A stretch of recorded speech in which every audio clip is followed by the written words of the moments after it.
So we're going to have our 3 talking points, as we always do. And talking point 1 is the moment of realization, when awareness feels like a threat, right? Like, oh, shit, I did that. Oh, I harmed this person. I said that. Oh, I moved in this sort of way. And it's like, oh, the immediate is going to be to protect myself, right? Like I said, I was having a rough day yesterday. And it's like, now I'm hollering, I'm yelling, and like, I'm looking in the kid's face and they're like stunned. And I'm like, oh, shit, fuck. And I really don't even have it to give to them right now. I still, listen, sorry, but let's go. Let's do what we got to do. So 2. Intention is information, not immunity, right? Now, I did not intend to traumatize my kids or be upset or any of that kind of stuff, but that doesn't make me immune to the harm that I caused, even with all of the pain that I was going through, right? That is part of that. Good morning, Thriving by Curiosity. 3, repair is the practice, not the performance. Right? We're going to keep going into this repair work. It is constant. And as long as the parties involved are willing to do the work, then repair is always possible.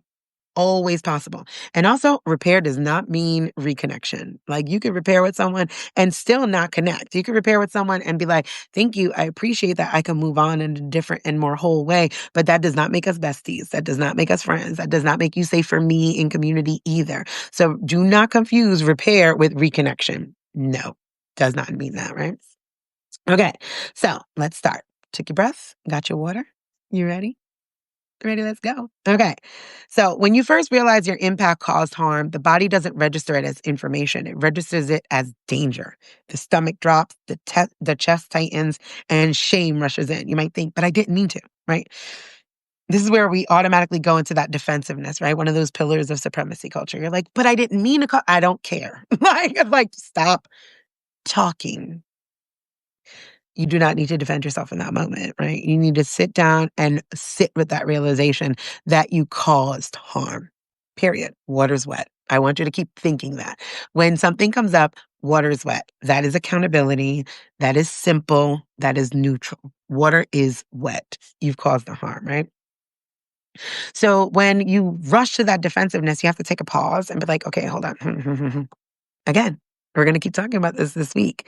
Am I in danger? Or am I just uncomfortable?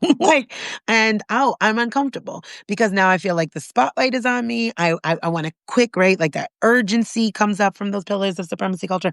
And I want to fix it right now. And you know what? Sometimes you can't fix it right now. Like I said, yesterday I was a raving lunatic and I could see it in the kids' eyes, like, what the hell is happening, right? I'm like, I'm losing it. And I'm like, fuck. This is not what I want to do. But I do not have the capacity, right? Back to the capacity. I do not have the capacity. When you are consciously parenting and consciously being in a relationship with people, it's a lot of talking. It's a lot of communication. And sometimes you don't have the capacity. And I did not have the capacity. I'm like, listen, here's what I'm going to tell you. It's like, this is what I'm going through. And I am overwhelmed because really all I want to do is do X, Y, and Z.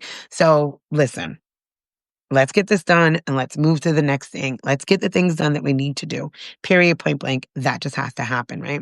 And in that pause, you have to recognize, again, the danger and discomfort is simply your nervous system trying to protect you. Like, oh, what am I doing? What am I doing? What am I doing? What am I doing?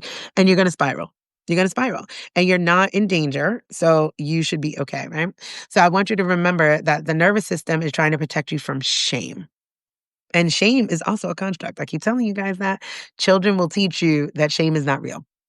Any toddler, if you've ever hung around, if you've ever experienced a toddler, you will know that shame is absolutely a colonial Christian construct because they have none, zero, zilch, nine, yet, no shame. That does not exist in the whole canon of emotions. It is something that has been manufactured. And so that shame, we start collapsing. Remember last Monday, we were talking about the difference between collapse and being able to stay somewhere, right? So that shame will make you collapse and then that defensiveness and urgency will rush in to fix it right then and there.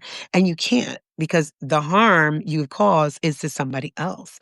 You don't know where they're at. Are they willing to fix it? What is happening? So the reframe that I offer there is awareness is not punishment, right? Awareness is an invitation to choose relationship over self-protection, right? In that moment when I realized I was being an asshat with the kids, I did not turn around and be like, I did not blame them for what I was going through. I owned it. Now I can't make the repair at that moment, right? Listen, I'm overwhelmed. I'm going through some things. This is what's happening for me in this moment.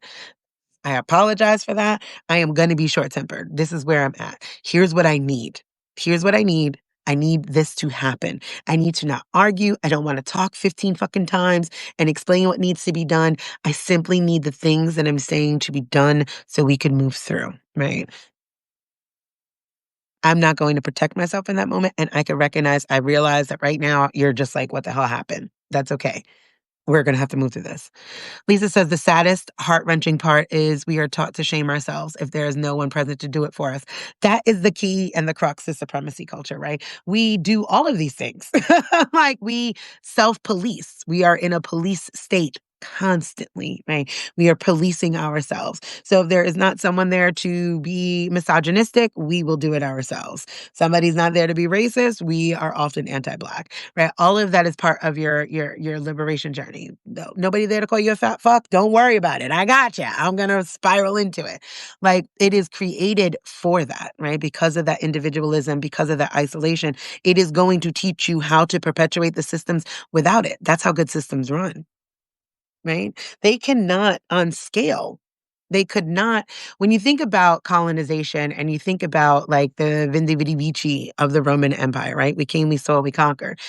It is one thing to turn around and like to look out and say, okay, all of this is mine and I can control this space, right? Right. As far as the eye could see. And I have men here, here, and maybe I can control a 5-block radius, but I cannot control New York City from Atlanta. That is a difficult thing to do,